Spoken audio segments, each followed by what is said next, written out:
ब्रह्मा, विष्णु, महेश ये अजर अमर हैं।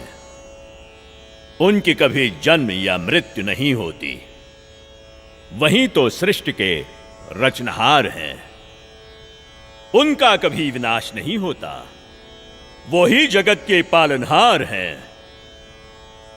वास्तव में परमात्मा तो निराकार है। यदि आप अपने जीवन में सुख प्राप्ति चाहते हो तो एकादशी का व्रत कीजिए, श्राद्ध निकालिए। जो श्रद्धालु लोग इस जन्म में दुख भोगते हैं वो उनके पिछले जन्मों के कर्मों का फल है, और पिछले जन्मों के कर्म फल को भगवानों को भी भोगना पड़ता है। तो फिर आम जीव की क्या औकात है?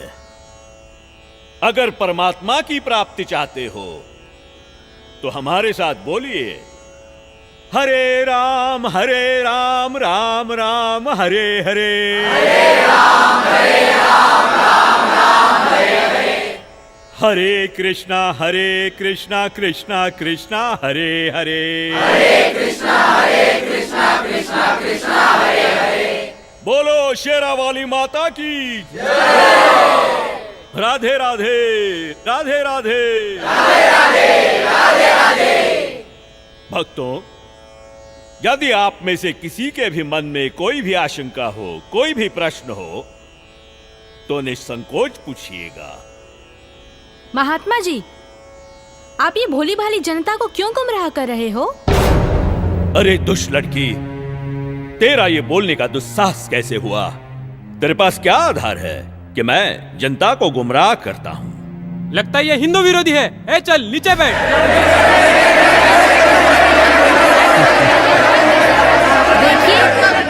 देखिए, हमारी इसी सोच की वजह से इन धर्मगुरुओं ने हमें गलत दिशा प्रदान की है। मैं भी हिंदू धर्म की हूँ और मैं अपने धर्म को श्रेष्ठ मानती हूँ। दरअसल पाखंड केवल हिंदू धर्म में ही नहीं बल्कि मुस्लिम धर्म तथा अन्य धर्मों पर भी चरम सीमा पर है।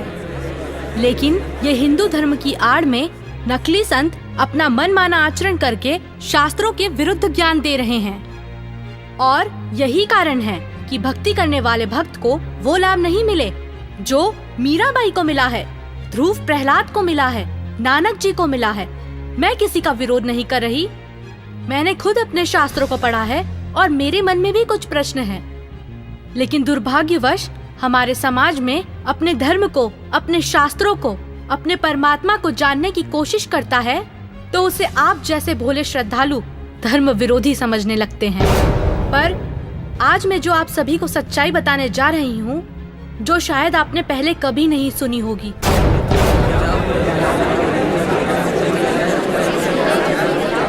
ज्यादा बात मत बना लड़के। तेरे पास क्या प्रमाण है? बताती क्यों नहीं?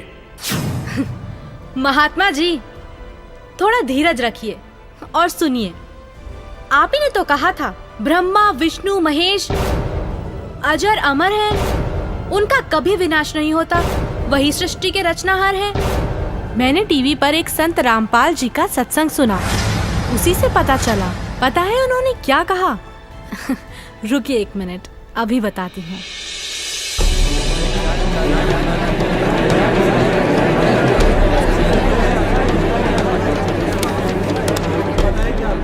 श्रीमद् देवी भागवत पुराण, जिसके तीसरा स्कंद अध्याय 5 पृष्ठ 123 पर लिखा है कि मैं विष्णु, ब्रह्मा तथा शंकर तुम्हारी कृपा से विद्यमान हैं। हमारा तो आविर्भाव, जन्म तथा तिरोभाव मृत्यु होती है। हम नित्य अविनाशी नहीं हैं।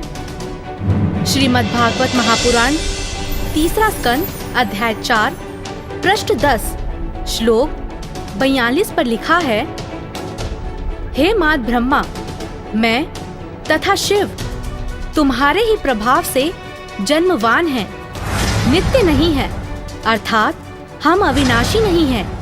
ये श्रीमद् देवी भागवत देखिएगा, सचित्र मोटा टाइप हिंदी, गीता प्रेस गोरखपुर से प्रकाशित है। और परमात्मा चाहने वाले हिंदुओं के घरों पर लगभग रखी पाओगी। ये है संक्षिप्त श्रीमद् देवी भागवत सचित्र मोटा टाइप, केवल हिंदी। प्रकाशक हैं हनुमान प्रसाद पोदार, चमनलाल गोस्वामी, और गीता प्रेस गोरखपुर से प्रकाशित है। 123 पृष्ठ, तीसरा स्कंद, संक्षिप्त देवी भागवत। तुम शुद्ध स्वरूपा हो, ये सारा संसार तुम ही से उद्भासित हो रहा है। मैं ब्रह्मा और शंकर हम सभी तुम्हारी कृपा से विद्यमान हैं। हमारा आविर्भाव माने जन्म, तिरोभाव माने मृत्यु हुआ करता है। हमारा तो जन्म मृत्यु होता है, केवल तुम ही नित्य हो, जगत जननी हो, प्रकृति और सनातनी देवी हो। अब ये क्या सिद्ध हो गया इस थोड़ी सी पंक्तियों में? ब्रह्मा विष्णु महेश की जन्म मृत्यु होती है। तो बताओ महाराज जी, अब आपके पास क्या जवाब है? आप ही ने तो कहा परमात्मा निराकार है। हाँ, तो गलत क्या कहा? परमात्मा तो निराकार ही है, और यही हमारे वेद शास्त्र कहते हैं। महात्मा जी, आप बिल्कुल झूठ बोल रहे हैं। शास्त्रों में कहीं नहीं लिखा कि परमात्मा निराकार है। शास्त्रों में क्या लिखा है ये मैं आपको बताती हूँ, जो कि मुझे संत जी के प्रवचनों द्वारा पता चला। अब ऋग्वेद मंडल नंबर 9 सूक्त 82 में कति कंसेप्ट क्लियर हो जाएगा। ऋग्वेद मंडल नंबर 9 सूक्त 82 और मंत्र नंबर 1 में क्या कहा है? वह है जो सर्वोत्पादक प्रभु, यानी सबकी उत्पत्ति करने वाला, 6 दिन में सृष्टि रच के 7वां दिन तख्त पर बैठने वाला, प्रकाश रूप सद्गुणों की वृष्टि करने वाला, पापों का हरण करने वाला, वह राजे, ये संस्कृत है, इसका अर्थ है राजा के समान। राजा के, ये 269 पृष्ठ पे है राजा के, और इधर देखो 270 पृष्ठ पे, 270 पृष्ठ पे राजा के समान दर्शनीय है। देखने में राजा के समान है, तख्त पर विराजमान है, सिर पर मुकुट है उसके, और वह पृथ्वी आदि लोकांतरों के चारों ओर शब्दमान हो रहा है। वह वर्णीय पुरुष को, अच्छी आत्मा को, जो दृढ़ भक्त है उसको पवित्र करता हुआ प्राप्त होता है। कैसे? जिस प्रकार विद्युत स्नेह वाले स्थानों को आधार बनाकर प्राप्त होता है। आगे किस लिए आता है? उद्देश्य क्या होता है आने का? हे परमात्मन, उपदेश करने की इच्छा से, तत्व ज्ञान, यथार्थ ज्ञान बताने की इच्छा से आप महापुरुषों को प्राप्त होते हो, नीचे आकर के गति करके आते हो, और आप अत्यंत गतिशील पदार्थ के समान हमारे आध्यात्मिक यज्ञ को, यानी हमारे धार्मिक अनुष्ठानों को प्राप्त होते हैं। आप कबीर देव हैं, आप अल्लाहु अकबर हैं, शुद्ध स्वरूप हैं, आप पाक हैं, पवित्र हैं। हमारे पापों को दूर करके हे अमर परमात्मा सोम, आप हमको सुख दे। हो गया सिद्ध। शास्त्रों में लिखा है, यजुर्वेद अध्याय 5 मंत्र 1, 6, 8, यजुर्वेद अध्याय 1 मंत्र 15, यजुर्वेद अध्याय 7 मंत्र 39, ऋग्वेद मंडल 1 सूक्त 31 मंत्र 17, ऋग्वेद मंडल 9 सूक्त 86 मंत्र 26, 27, ऋग्वेद मंडल 9 सूक्त 82 मंत्र 1 से 3। इसमें यह लिखा है कि परमात्मा साकार है, और यही पवित्र कुरान शरीफ और पवित्र बाइबल सिद्ध करते हैं। यह है पवित्र बाइबल, संपूर्ण जीवन अध्ययन बाइबल। प्रबंधक संपादक डेविड स्टुअर्ट, अंग्रेजी प्रधान संपादक Donald C Stamps, MA MDV, संयुक्त संपादक ये सारे इनका ये यहाँ से छपाई देखो। जेनेसिस माने सृष्टि, जेनेसिस 1, ये 4 पृष्ठ पे उत्पत्ति यहाँ से आरंभ होती है। प्रथम आदि में परमेश्वर ने आकाश और पृथ्वी की सृष्टि की, ये पहला दिन था। इस प्रकार ये पहला दिन हो गया। फिर दूसरा दिन हो गया, प्रकाश पर पुरुष बना दिया परमात्मा ने। फिर ये तीसरा सांझ भोर हो गया, फिर तीसरा दिन हो गया। जो कुछ भी इसमें फलदार वृक्ष जिनके बीज एक एक जाति के अनुसार बनाए, ये इस प्रकार। अब ये तीसरा दिन हो गया। दिन और रात पर प्रभुता करें और उज्ज्वला दियारा करें। इस प्रकार सांझ हुई, फिर भोर हुआ, ये चौथा दिन हो गया। फिर यहाँ देखें प्रश्न नंबर 5 पे, वो 4 पे पढ़ा आपने, अब 5 पे क्या है, सांझ हुई, भोर हुई, फिर ये 5वां दिन हो गया। छठे दिन पे आना हमने, असली बात ये है। फिर परमेश्वर ने कहा मनुष्य को हम अपने स्वरूप के अनुसार अपनी समानता में बनाएं, और वे समुद्र की मछलियों और आकाश के पक्षियों और घरेलू पशुओं और सारी पृथ्वी पर और सब रेंगने वाले जंतुओं पर जो पृथ्वी पर रेंगते हैं अधिकार रखें, यानी उनसे समझदार हों। तब परमेश्वर ने मनुष्य को अपने स्वरूप के अनुसार उत्पन्न किया। अपने ही स्वरूप के अनुसार परमेश्वर ने उसको उत्पन्न किया, और नर और नारी करके उसने मनुष्यों की सृष्टि की। तो परमात्मा किसा होया, मनुष्य जैसा, नर जैसा। अंडरस्टूड हो गया। अब पवित्र बाइबल ने स्पष्ट कर दिया कि परमात्मा मनुष्य जैसा है, उसने अपने जैसे रूप में मनुष्य को बनाया, नर नारी करके उत्पन्न किया। अब कुरान शरीफ दिखाते हैं आपको, देख कुरान शरीफ शास्त्रीय अरबी पद्धति पर नागरी लिपि में रूपांतरकार हैं नंद कुमार अवस्थी, शेरवानी संस्करण। ये कहाँ से छपी है?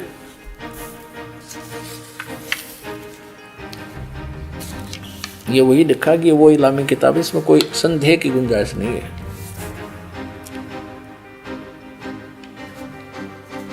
शेरवानी संस्करण, प्रकाशक है लखनऊ किताब घर, मौसम बाग, सीतापुर रोड, लखनऊ।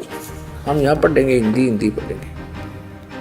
सूरत फुरकानी 25 607 पृष्ठ पे यहाँ देखिए 59 नंबर आयत में, सूरत फुरकानी 25 में, जिसने आसमान और ज़मीन और जो कुछ उनके बीच में है सबको 6 दिन में पैदा किया और फिर तख्त पर जा विराजा। अब इससे सिद्ध हो गया कि दोनों पवित्र सदग्रंथों ने रल मिलकर ये सिद्ध कर दिया कि परमात्मा मनुष्य जैसे शरीर युक्त है, मनुष्य जैसा साकार है। महात्मा जी, आपने ये भी झूठ कहा है कि श्राद्ध निकालने, व्रत करने से सुख और मुक्ति मिलती है, जबकि संत जी के प्रवचनों से सुना है कि गीता अध्याय 9 के श्लोक 25 में कहा है, पितरों को पूजने वाले पितरों को प्राप्त होते हैं, भूतों को पूजने वाले, पिंड दान करने वाले भूतों को प्राप्त होते हैं, अर्थात भूत बन जाते हैं। गीता अध्याय 6 श्लोक 16 में लिखा है कि हे अर्जुन, ये योग ना तो अधिक खाने वाले का, ना बिल्कुल ना खाने वाले का, ना अधिक जागने वाले का, ना अधिक शयन करने वाले का, और ना ही एक स्थान पर बैठकर साधना करने वाले का सिद्ध होता है। गीता अध्याय 16 श्लोक 23-24 में कहा है कि शास्त्र विधि को त्याग कर जो साधक मनमाना आचरण करते हैं, उनको ना तो कोई सुख होता है, ना कोई सिद्धि प्राप्त होती है, तथा ना उनकी गति अर्थात मोक्ष होता है। अरे क्या चल क्या रहा है इस लड़की का? अरे कोई तो रोको उसे। ये लड़की सही बोल रही है।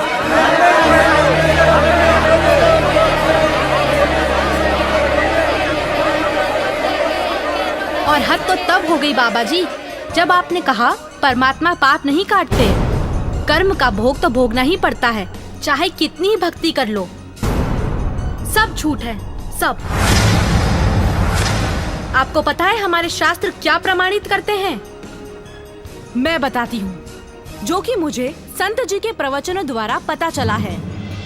ऋग्वेद मंडल 10 सूक्त 161 मंत्र 2, 5 सूक्त 162 मंत्र 5, सूक्त 163 मंत्र 1 से 3 में लिखा है कि परमात्मा जो चाहे वो कर सकता है, प्रत्येक प्रकार के रोग कष्ट को नष्ट कर सकता है, और यदि कोई मृत्यु के भी निकट पहुंच जाता है तो उसे 100 वर्ष की आयु प्रदान कर सकते हैं।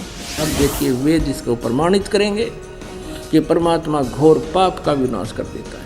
ये देखिए, ये महर्षि दानु सरस्वती द्वारा ही इसका अनुवाद है।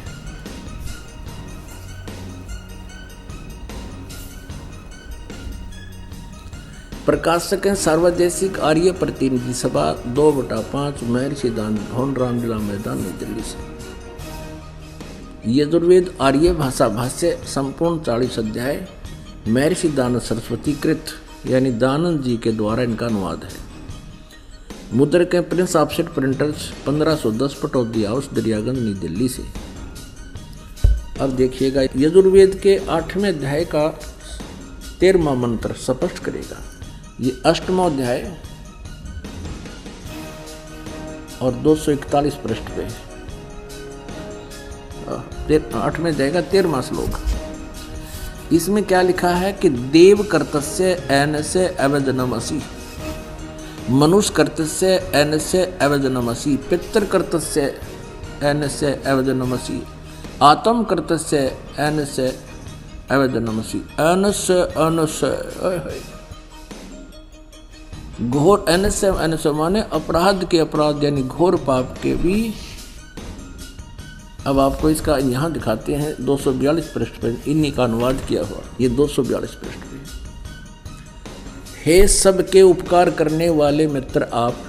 अब यहाँ इसने मित्र शब्द प्रयोग कर दिया, यहाँ परमेश्वर ना लिखा, क्योंकि इसको पता था वेदों को पढ़ने वाला मुझ पर पूरा विश्वास करेगा, और मैंने यहाँ लिख दिया मित्र, तो वो ये समझेगा कि मित्र के बारे में लिखा है, भगवान के बारे में नहीं, इसलिए इसको पढ़ कर आगे चल पड़ेगा। आप दान देने वाले के अपराध के अवजनम, एनस्य माने अपराध के, अवजनम माने विनाश करने वाले, असी माने हो। मनुष्य कर्तस्य साधारण मनुष्यों के किए हुए, एनस्य माने अपराध के, अवजनम माने विनाश करने वाले हो। पितृ कर्तस्य पिता के किए हुए, एनस्य माने अपराध, ये अपराध ही लिखना चाहिए था, विरोधासन लिखा है। अच्छी प्रकार हरने वाले हो, नाश करने वाले हो।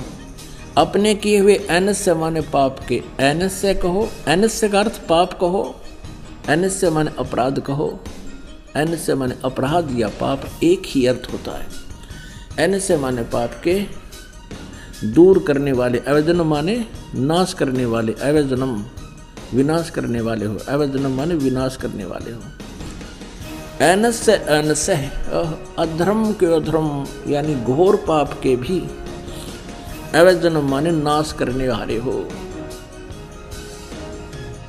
अब जानता हुआ मैं जो कुछ भी अधर्म आचरण किया करता हूँ या करूँ, अनजान में जो कुछ भी किया करता हूँ वह करूँ, उस सब एनस्य माने अपराध के, पाप के, दुष्ट आचरण के नहीं, पाप के आप अवजन माने नाश करने वाले हो। और महात्मा जी, आपको तो ये भी नहीं पता पूर्ण परमात्मा कौन है। अच्छा लड़की, तो तुम ही बताओ कौन है पूर्ण परमात्मा? पूर्ण परमात्मा वो है जिसने सृष्टि की रचना की है। उस परमेश्वर का नाम है कबीर। मैं आपको प्रमाणित करती हूँ, जो कि मुझे संत जी के प्रवचनों द्वारा पता चला है।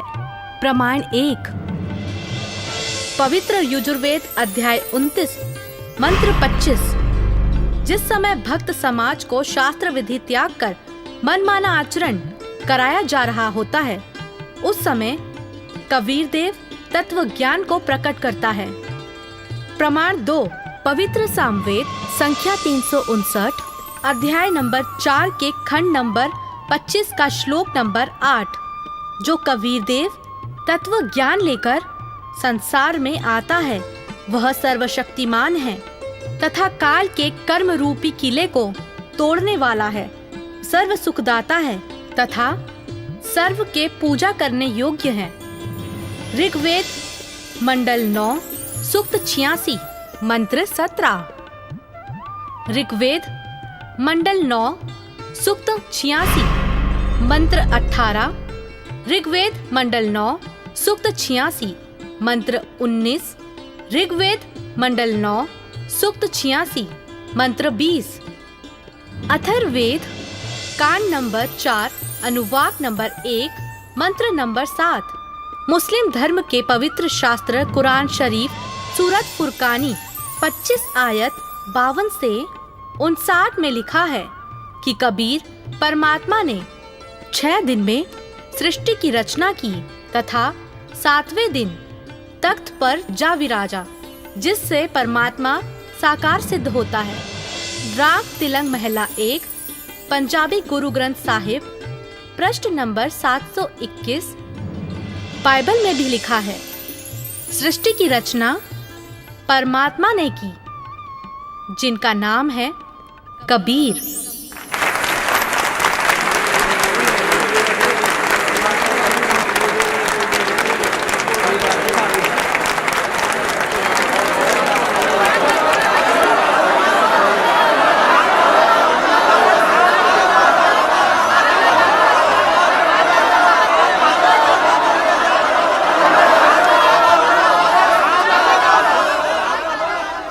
बहन माफ करना, मुझसे गलती हो गई।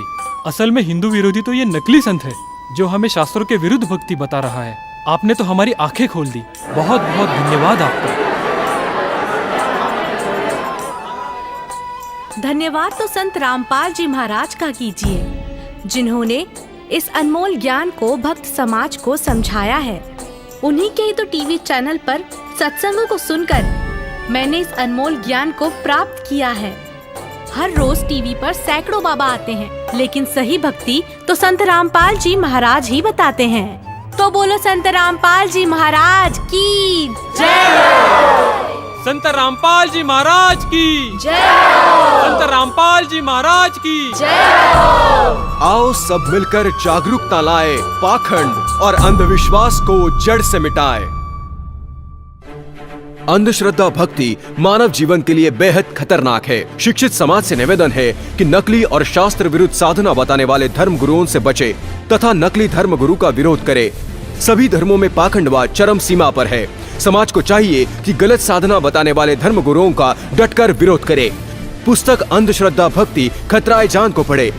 हमारे इस वेबसाइट पर जाकर इस पुस्तक को निःशुल्क पाए, या फिर आपका पूरा नाम, पता और फोन नंबर इन नंबरों पर SMS करें। अवश्य देखिए जगत गुरु तत्वदर्शी संत रामपाल जी महाराज के मंगलमय प्रवचन हर रोज इन चैनलों पर। सोशल मीडिया पर हमसे जुड़ने के लिए लाइक, सब्सक्राइब और फॉलो जरूर करें।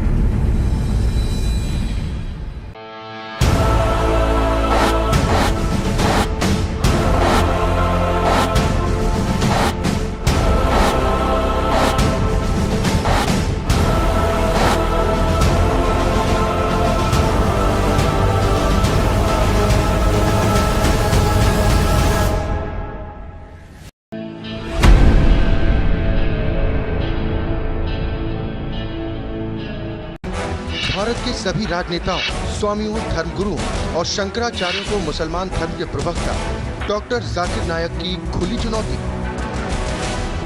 ये चैलेंज है, कोई भी शख्स हिंदुस्तान में हो, मिनिस्टर हों दो, कोई भी स्वामी हों दो, कोई भी शंकराचार्य हों दो, इंशाल्लाह मैं तालिब इल्म हूँ इस्लाम और दीगर मज़हब का। मैं तस्लीम करता हूँ कि डिबेट होना चाहिए। मैं उनसे डिस्कशन करता हूँ, अगर मुझे गलत साबित करो मैं बदलने को तैयार हूँ। ये मुसलमान की जबान है, हम जब जबान देते हैं उसका पालन करते हैं। संत रामपाल जी महाराज ने स्वीकार की मुस्लिम धर्म प्रवक्ता डॉक्टर जाकिर नायक की चुनौती।